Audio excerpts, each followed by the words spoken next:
Good day, everybody. It's Andrew here, and welcome back to my channel. We have huge updates on the next stimulus package, and it has a lot to do with the Virginia election for governorship that just took place last night. And this is bad news for Democrats, but potentially really good news for stimulus. So let's discuss the details in this video, but before we do, don't forget to like this video and subscribe. I also have a second channel, so do me a huge favor. Click on the link that's in the description of this video. Subscribe to my second channel. I'm going to be giving away a stimulus check on that channel just as a thank you for supporting my work. Okay, so what happened with the Virginia governorship race and why is this good news for stimulus? Well, first of all, Republicans have officially won and the Democratic nominee McAuliffe has officially lost and conceded that election. So a state that Joe Biden carried by 10 points in the presidential election was just won by Republicans.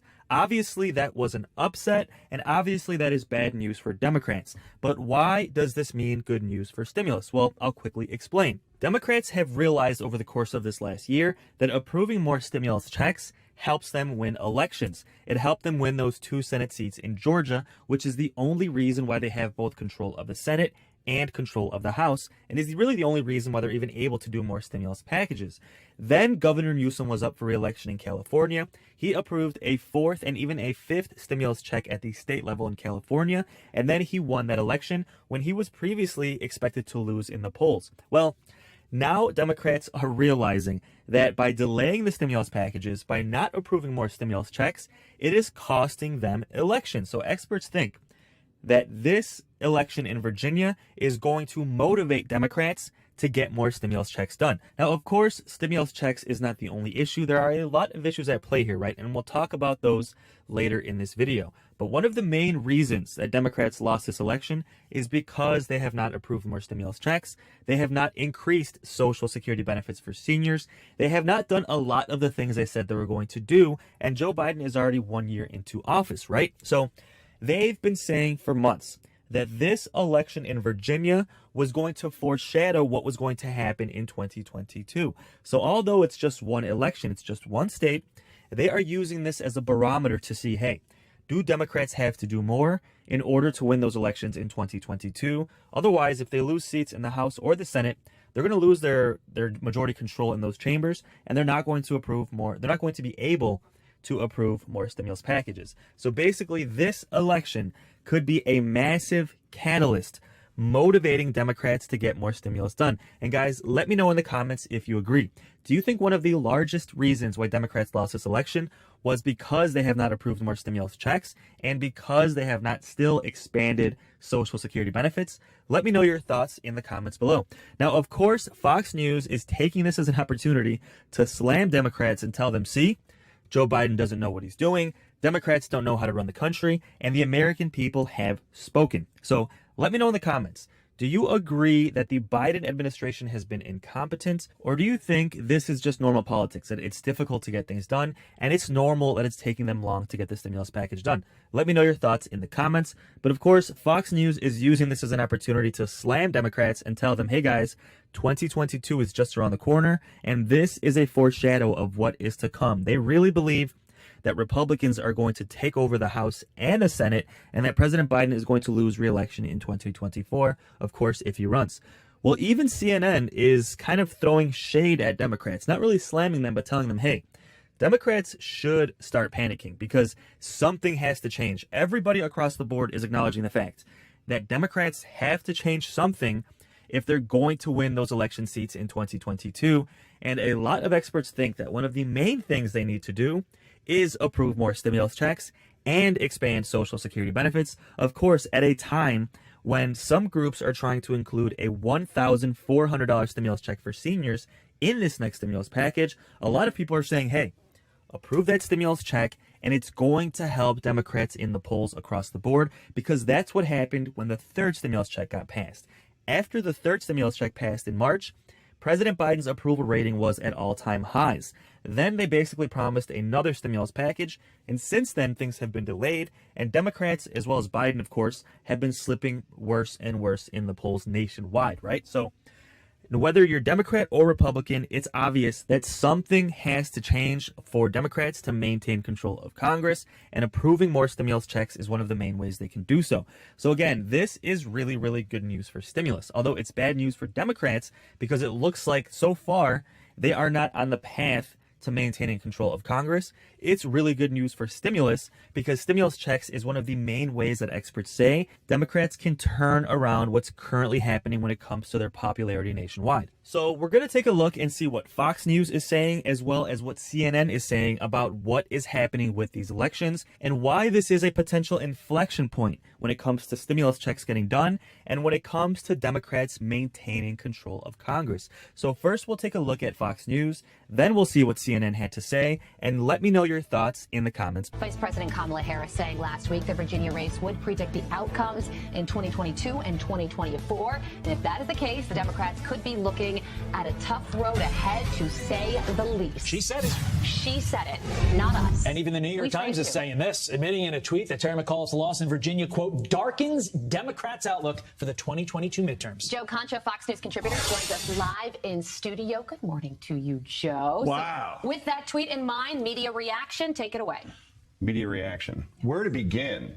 I was at a funeral last night, so if I seem a little groggy-eyed, sure. I was watching MSNBC and CNN, and it was truly a funeral. Really thought you were at an actual funeral for somebody who died. But right. Well played. Van Jones, who I usually like, compared Glenn Youngkin to the Delta variant as far as COVID is concerned. And he said that basically that Youngkin is a Delta variant of Trump. You actually have that sound. Let's take a listen to what you're talking about. Yeah, let's see it. When this election is over in Virginia, we will know, have we seen the emergence of the Delta variant of Trumpism? The Delta variant of Trumpism. In other words, Youngkin, same disease, but spreads a lot faster and can get a lot more places. Wow. The same disease. I thought Youngkin kind of ran as a guy who wanted to fix education, who wants to fix the economy, who ran on the issues. Instead, we get that nonsense from a low-rated network. You think they're rating low now. Just wait till you see how depressed that audience is moving forward. MSNBC, I don't even want to repeat some of the things that were said on there, but basically you had Joy Reid, who's a conspiracy theorist, right? Makes Alex Jones look sane. She's named as a co-anchor last night to give you objective analysis. No, not exactly. She said that Republicans were dangerous and again compared them to terrorists. So you want media reaction and cable news. That's what I got to watch last night. Fun. Yeah. But overall, a couple of takeaways last night. This is obviously a political earthquake. What's going on in my state in New Jersey, regardless if Jack Ciattarelli wins, even if he loses by a point, that's a state that Joe Biden won by 16 points. You're giving away 15 points in 10 months. That's amazing. And he still could win, by the way. Look, Terry McAuliffe is a horrible candidate. That's another. I'll just go to my notes here. He's also a recycled one. Sequels, as you know, Todd. Movies, candidates never do well. Glenn Youngkin ran a perfect campaign, again, because he focused on the issues, and he won without Donald Trump ever entering the state. If I'm Ron DeSantis and I'm watching this right now, I say, maybe I can pursue the 2024 nomination without. Unless Glenn Youngkin decides he's going to say, maybe I'll run. I'm hearing that a lot Isn't it more. so funny how we're looking at the Virginia race. We're already talking about the presidential election. Yeah. That's what we do in this business. Let me broaden this out. And obviously, you don't want to pontificate onto 2024, but I'm curious as to which way you think the media will go. Will they go the Joy Reid, Van Jones route that, quite frankly, all the guarantees the Republicans will take the House and Senate in 2022? Yeah. Or do they go the New York Times route and sort of force the Democratic Party to say, look, we need to focus on the suburban soccer mom and the suburban soccer dad, because if you give them what they want, they will decide the election in your favor? Based on what we've seen in those newsrooms lately, as far as if you even had a dissenting opinion, you get eliminated. Remember the New York Times? They printed an op-ed from Tom Cotton saying maybe we should use the National Guard when protests get violent. And the editor got ousted for even printing that. So you got to wonder who's running the show at those places at this point. But I did write about this 2 weeks ago. Joe Biden in the media, I guess to your point, Todd, needs to do the pivot that Bill Clinton did in 1994 after he took an absolute shellacking. Newt Gingrich takes back the House. He pivoted back to the middle. He ended the welfare state. He said big government is over, as we know. Can you imagine a Democrat saying that now? Biden media has to do that, saying, look, guys, you're gone way too far to the left. You have to compromise with this evil other party that you keep saying is evil if you want to win elections. And we're going to have to wait and see totally if President Biden does that with the social spending bill. That's the other big thing that we're looking out for today because of Glenn Youngkin's win. That could change it all. There is no such thing anymore as a low turnout election. You have that much pent-up desire for civic participation that an off year, it's not an off year, it's an off year election. Right. You have record turnout. So that means that the audience is paying attention. That's a good thing. I'm waiting to hear now about voter fraud. I'm waiting to hear about it because it was all, voter fraud, you can't trust the elections. When Republicans win, suddenly everything's fixed. So that's going to be, I don't want to hear about voter fraud anymore. People are participating. The system works. But I think that what David said just a few minutes ago is really important. This is a big deal. These numbers are bad. This is not these are our voters. These are voters that came to us in 2018, came to us in 2020, and have abandoned us in droves in 2 states that should be in our column. That's a big deal. That is a 5-alarm fire. And I think that, look, I hope we can pass these big bills. Bill Clinton was able to turn his ship around and survive after the judicial hacking in '94 by doing a lot of small stuff that just lets you know he was on your side. He was talking about school uniforms. He was talking about V-chips he was talking about all kinds. But you know what? For ordinary folks, that guy cares about me. That guy understands what I'm going through. If this party doesn't wake up tomorrow morning and figure out how can we run back to regular folks and regular folks' issues. Now, some stuff we've been talking about is good stuff. Helping grandmas, helping kids, but it's been buried, it's been lost in this cold, big DC conversation about trillions of dollars. We've got to, both from a legislative point of view and from a messaging point of view, start re-signaling to ordinary folks that we get it. Otherwise, look, we're a year out from the Trump election on the looking back, and you're a year away from the midterms looking forward. You see how much stuff can turn in 12 months. That's the good news. People want to participate. That's the good news. But we've got to take this message very, very seriously tonight. This is a big deal tonight. I just wanted to, you make powerful arguments for your party's ideas. And your counsel to Democrats is to show up and have a debate about ideas, programs, plans, and policies. What McAuliffe did tonight was show up and try to turn Youngkin into Trump and make the entire thing about white supremacy, racism, Donald Trump, Glenn Youngkin. I mean, they're even talking about the fact that he was wearing a fleece vest. And that's evidence of, that's the new uniform for white. So what you're saying is we need to have a debate in this country over policies and ideas, which, by the way, I agree with. I think that's healthy.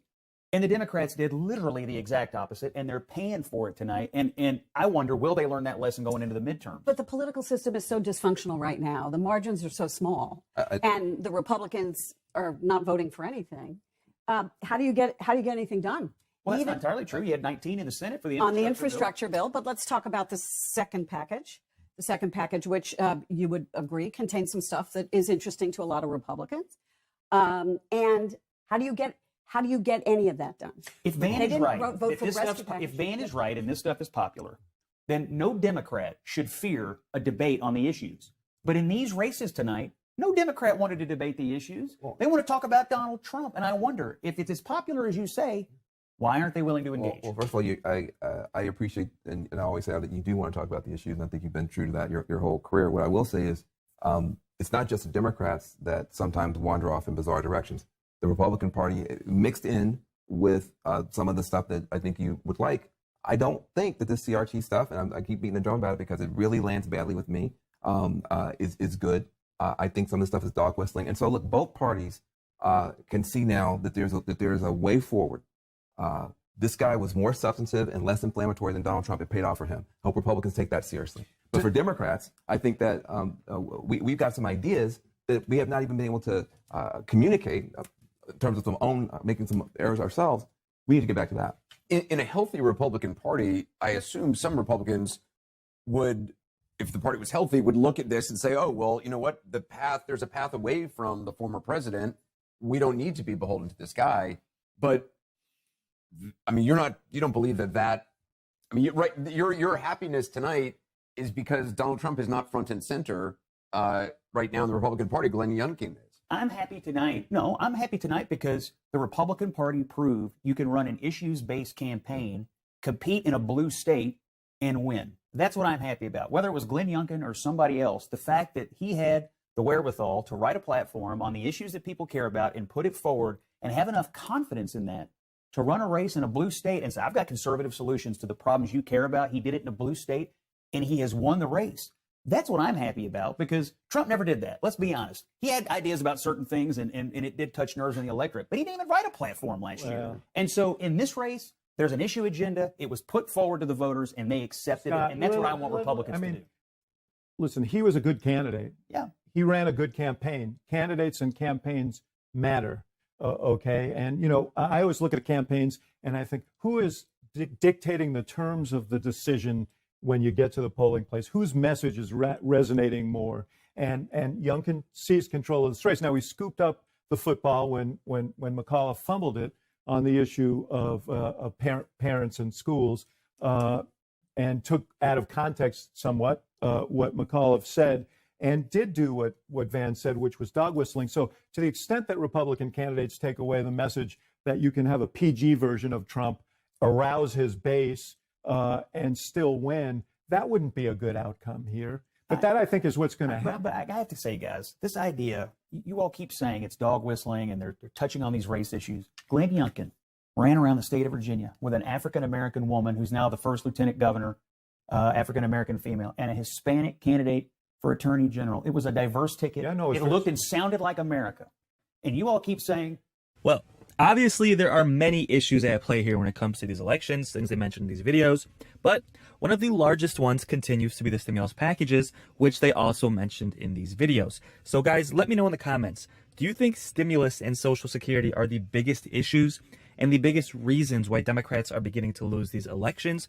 Or do you think other things like race and kind of political strategy, like attacking the other person instead of focusing on the actual issues at play, do you think those are the main reasons why Democrats are losing? Let me know your thoughts in the comments below. But in any case, this is an inflection point for Democrats. And a lot of experts are saying that with this being a foreshadowing of what's to come in 2022, that Democrats are going to be more motivated than ever to approve the stimulus packages and approve more stimulus checks to try and turn around what's happening with these elections and maintain control of the House and the Senate. So with that said, guys, we should have a lot of updates to come. Don't forget to subscribe, and I will keep you posted on the next 2 stimulus packages, Social Security changes, and daily news updates as well. And thank you so much for watching. So until the next video, take care and have a great day.